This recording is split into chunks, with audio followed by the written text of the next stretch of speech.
hidupin api bulat-bulat.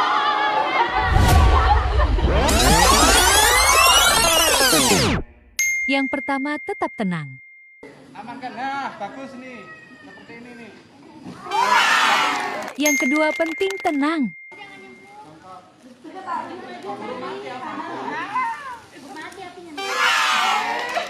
Yang ketiga tenang itu penting. Pelan-pelan.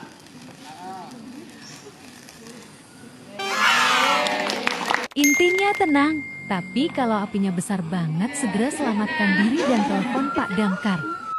Oh iya, ada info lagi nih. Intinya kalau mondok di Al Husna santri senang orang tua tenang. Pas banget Tesbinnya udah buka, yuk daftar.